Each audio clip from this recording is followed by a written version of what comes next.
Okay, so you don't have the resources to book a professional brand design. That should not be the thing that holds you back from pursuing your dream business. I would say that most small business owners can make their first 10 to 50K with their own DIY branding. But lots of times when a founder designs their own branding, they end up designing something that hinders them rather than helps them. So I'm going to show you the most common pitfalls to avoid so you can become one of the founders who designs something that helps them get to the next level of business rather than being held back by your own brand design.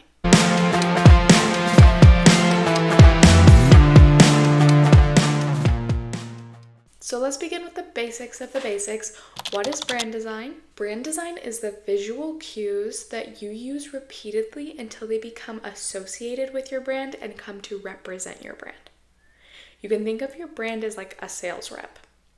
If you have a very casual friend type vibe to your brand, and then your sales rep shows up and is acting stuck up and cold and rude, you will create confusion as to what kind of experience you're offering, and people do not make purchases when they feel confused by a brand. They purchase when they feel trust in a brand to solve their problem. Trust is created with congruency, and congruency happens when the quality and the aesthetics of your branding matches the quality and the values of your brand. If the customer can make sense of your brand without even thinking about it, they're going to trust your brand without knowing or even wondering why. In this video, I'm going to focus on how to make the quality of your branding match the quality of your offers.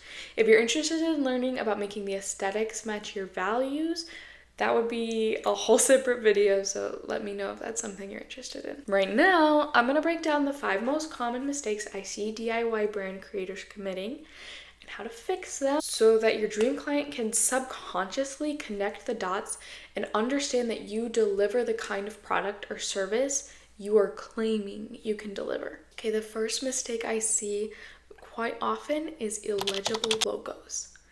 If I had to say what the one most important aspect of a logo is, it would be that it's readable. I would rather you have the most plain, boring, bland, nothing logo that was readable than having a super cute, fun, fancy logo that no one can read. If you don't know a professional that you can consult on legibility, stick to very simple, very clear font and a very simple, very clear layout. This goes right back to what we were just talking about, confusion. If somebody has to think and try to figure out what your logo says, you've already lost the game. This could be kind of hard actually, because if you know what your brand name is and you're the one who designed the logo, of course it's going to be very obviously readable to you regardless of how it presents to somebody seeing it for the first time. Keep it simple, keep it clear. Don't be tempted by really unique and creative layouts or letter play. If you have an idea of an interesting layout for your logo and you don't necessarily have the skills to execute it, keep that in your back pocket, tuck it away, keep it in a folder for later when you can hire a professional to execute it. Because a simple logo is going to get you to the place where you can afford that designer much quicker than a poorly executed logo will get you there. Second mistake I see, and this one is very related to the first one, and that is using the wrong logo in the wrong place. So if you spent a long time designing a logo and you're really proud of how it turned out, it's very natural to kind of want to put it everywhere, but your logo actually belongs in relatively few places. Unless your brand name is 4 letters or less, it absolutely does not, will not, never belong as a profile picture on your social media. You insist on putting it there, you've created that first problem. It's just too tiny, it's too small a placement to contain a full logo. We won't be able to read it. If you want to have a logo in your profile picture, it's gonna have to be either a submark or a graphic element. A submark is basically just a mini version of your logo, sometimes just one letter or the initials. You can kind of think of it as your logo's nickname, and it can frequently fit into that smaller little circle.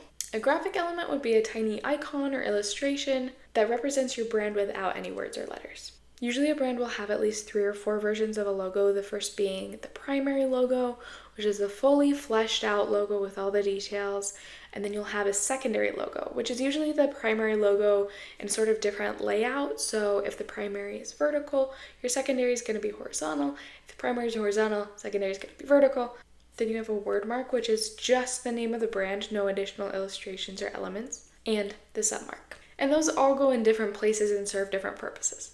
You don't necessarily need to design those all if you're still in the DIY stage of your business. Just don't go putting that primary logo in your little Instagram bubble.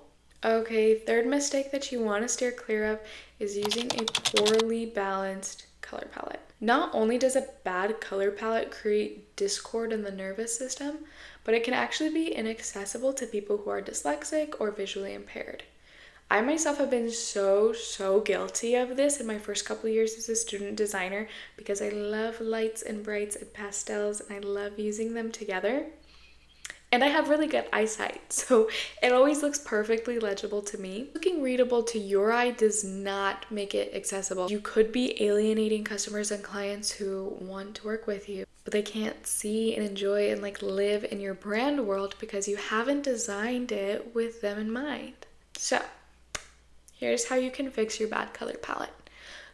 I want you to go to coolers.com and you can either input the color palette that you're working with or you can kind of build one from scratch in here. It's a good tool. I use it for my clients. Then you're going to click check contrast and it gives you a kind of report card of how legible different combinations of your colors will be, and it will give you guidelines of which colors you should use as backgrounds and as texts, especially when you're designing with text.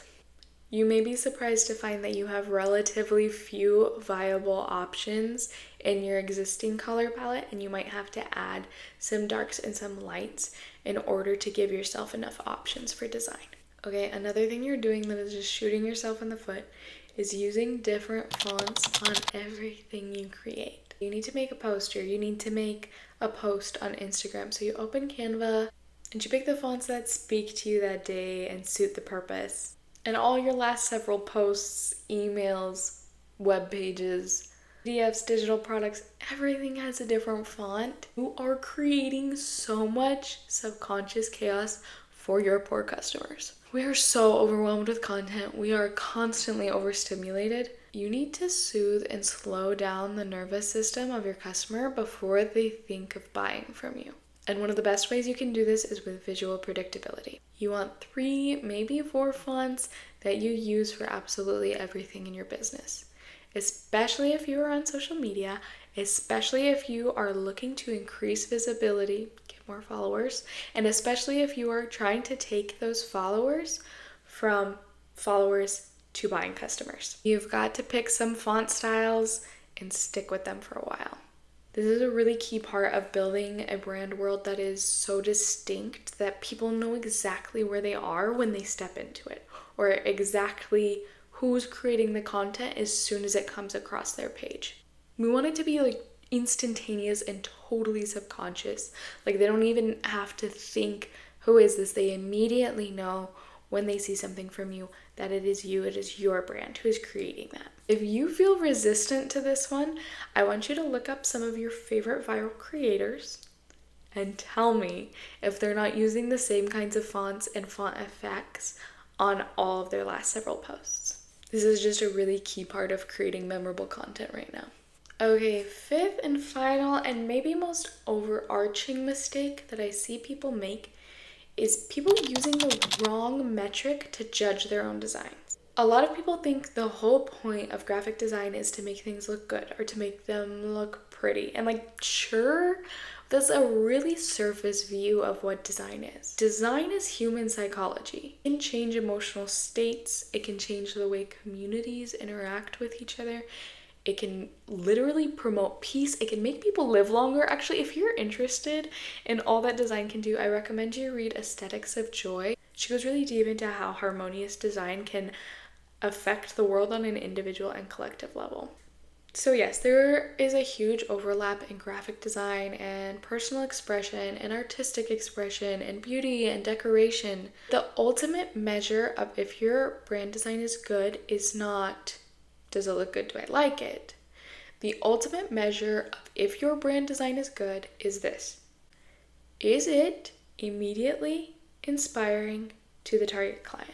That is the question you have to ask every time you're designing something for your brand. If you design your own brand and you want feedback, do not ask your boyfriend. Do not ask the group chat. Only ask the people who are your ideal client. And don't ask them, hey, what do you think of my logo? Ask them things like, how does this make you feel? What emotions does this bring up? Where would you expect to see a logo like this? Would this stand out to you at your favorite store?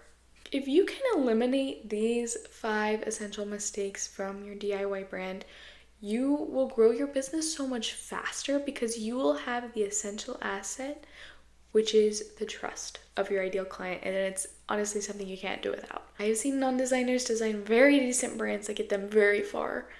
Being scrappy and figuring things out as we go is just a part of the entrepreneurial path for most of us. And I hope this video can be of service of that scrappiness, of that figuring out. By watching this and fixing your branding, you are doing it. Okay, I'm so sleepy. I'm going to bed. Good night.